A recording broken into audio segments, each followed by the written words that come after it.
defenses, or our bombers don't stand a chance. Imperial cruisers are defending the docks. We need them taken out.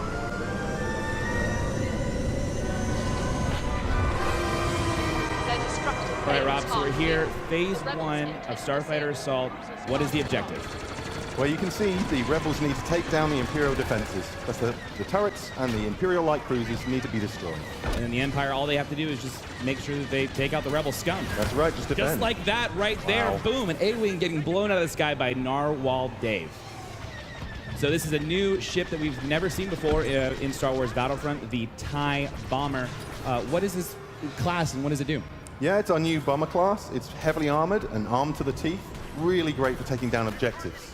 You can see here, like you were saying, it is a tank. It does a lot of damage. One of my favorite abilities that it has is the multi-rockets, that it's able to shoot multiple rockets at multiple targets. Yeah, if you use those two abilities at once, you can have 5 missiles in the air. 5 missiles. Look at it just tearing through these X-Wings, these A-Wings. It's just getting the job done. Now here's another ship that we've seen before in Battlefront, but it's been reworked. It's a little different. This is the A-Wing, and it falls within the Interceptor class. How does it work, Rob? Well, it is the Interceptor class. It's fast and agile. It wasn't agile enough, though, unfortunately, getting taken out. It's a bit of a glass cannon. It is most definitely a glass cannon. Now we have the Y-Wing, which is the bomber class, but for the rebels. How is it a little different from the TIE bomber that's right on its tail? I don't even think he knows he's there. He's attacking for the rebels. It's a Y-Wing. He's doing a bombing run, but no more. Now, Rob, we've seen a lot of ships flying around, the X-Wing and the TIE Fighter, definitely iconic ships in the Star Wars universe. Where do those fall into all of this? So they're a balanced class. They're quite good at dogfighting. Also, they can take on objectives. So they're kind of flexible. Flexible, but not flexible enough. Tommy T taking out these X-Wings. He's going ham right now, again, in that TIE bomber. He's going to work. There is Narwhal Dave. No, he was in the Y-Wing, and he just got rammed by a TIE bomber. Sorry, Dave. That's not cool. Not at all. Now, the Rebels are definitely doing a lot of work right now. They are melting through those Imperial light cruisers. Those, as you can see, X-Wing, like you said before, it's there to take out those objectives, and the X-Wing is just melting through it. 15% left on this first phase. It looks like this Imperial light cruiser is definitely going to go down. Boom! Here it goes. See you later, dude. He's gone. He's out of here. Now, Y-Wing, you said, was there to take care of the objectives. He's doing this bombing run. He's definitely just tearing this Imperial light cruiser apart. And there it goes, the second one down. That's two. Yeah, they did their jobs there. Moving on to the second phase. Rob, how does the second phase work in Starfighter Assault over Fondor? The rebels need to get into this tunnel and blow up all 4 shield projectors that are still protecting the dock. Okay, so, ooh. Ouch. You still have to watch out for those cinder turrets, though. Yeah, they're still there. All right, Rob, so we've been talking about all these ships. We haven't really mentioned the hero ships, and here's our first sight at Darth Maul's Scimitar. What is so unique about this Sith Lord ship? Well, there's a reason you haven't seen him very much. Because he's invisible. He's a stealth ship. I see, okay. And now here's another hero ship, Poe Dameron's Black 1 X-Wing.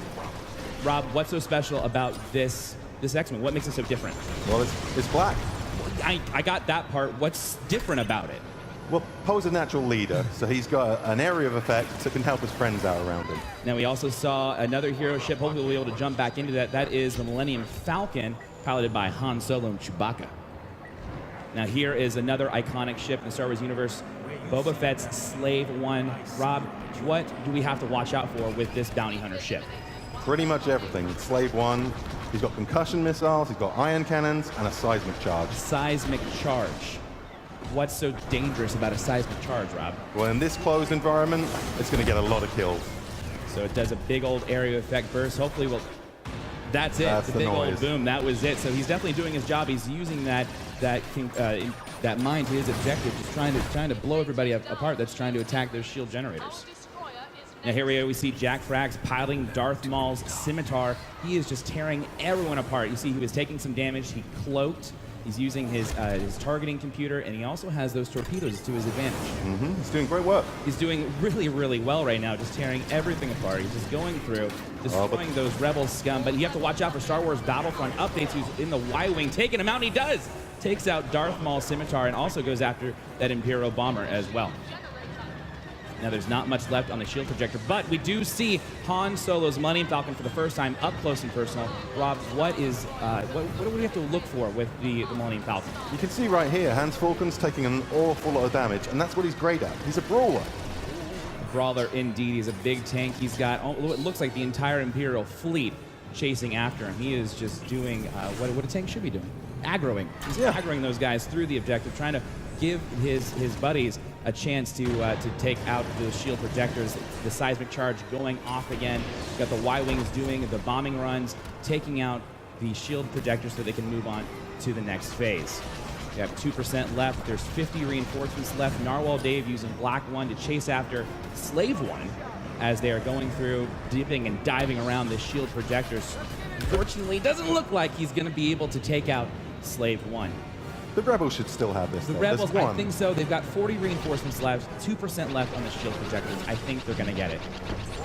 Now we're getting a better look at Han Solo's Millennium Falcon. You see he's got some really cool abilities at his disposal as well. But we got Battlefield France doing what seems to be the last and final strafing run on the shield projectors. And he does end up taking them out, taking the Rebels to the third and final phase. Now, Rob, let's do a quick recap. We had phase 1, where the Rebels had to destroy the Imperial light cruisers. Then in phase 2, they had to destroy the shield projectors. And now we get to move on to phase 3. What's that all about? The Star Destroyer is still getting power from the dock, so the Rebels need to disable the power couplings, leaving the reactor core vulnerable. Now, once the reactor core is vulnerable, is it always available for destruction, or do they have to do anything else? They've got about a 30-second window to do as much damage as they can. And then the couplings will then come back down. That's right. All right. Well, Battlefront updates, again, just doing immense work with the Millennium Falcon. But we've got to watch out for this group of TIE bombers that look like they found prey. They smell blood in the water. They're going to be going after the Millennium Falcon. I don't want to give Battlefront updates. I want to tell him the odds, but he's got to watch out right here. He is a tank, but 2 bombers on him, I'm not so sure. I mean, that's about 10 rockets. I mean, I'm not the best at math. I think that's 10 rockets that he has to watch out for. These TIE bombers are staying on the rear of the Millennium Falcon. They keep on getting those locks. Multiple missiles going after him. I don't think he's going to be able to make it. He's evading pretty well so far. He's doing a great job, but unfortunately, no. The Millennium Falcon is taken out of the fight, but Narwhal Dave is right behind those enemy TIE bombers, trying to take them out. He is an ace pilot. Looks like he's doing a lot of work right now. As you see, he's using those dual proton torpedoes, taking out the first TIE bomber. He's getting a little bit of damage using that astromech to repair the X-Wing, and then the weapon overcharge, where he's able to fire all of those lasers at the same time. 4 at the same time. Yeah, and unfortunately, he was trying to go after Slave 1, but wasn't able to do it. The power couplings have been disabled. The Rebels are doing a lot of damage to the reactor, but it doesn't look like there's enough. They have been re-enabled, and it looks like the Rebels are going to have to go back and try to get those couplings off of the... They'll get another chance. They will get another chance. That Millennium Falcon is doing a lot of work. Now, this is something we haven't really seen yet, Rob, is those Corvettes that have been kind of floating around doing some damage to the Empire. Let's talk a little bit about those. Well, I think that was the problem. The Empire didn't see them in phase 1, and now they're in phase 3, and it could be a lot of trouble for them. So these Corvettes are AI-controlled ships, and they are able to help the Rebels push through the different phases. That's right. They'll creep through the levels, doing damage to starfighters and objectives. You know, we're back on board with Narwhal Dave, who's in the X-Wing, and he is an amazing pilot. He is handling that X-Wing so well. Rob, you guys have done a fantastic job just rebuilding the controls for these starships. Yep, we rebuilt them all from the ground up, and they're all unique, every ship. That is so awesome.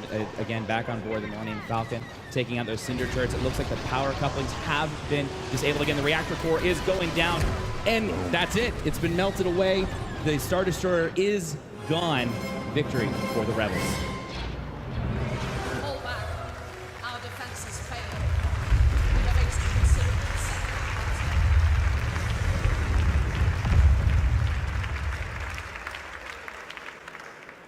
So a big congratulations to the Rebels. They completed all 3 objectives and won this match above Fondor. Starfighter Assault is just a part of Star Wars Battlefront 2. There's a whole new single-player, co-op, and of course, multiplayer with iconic heroes from across all 3 eras.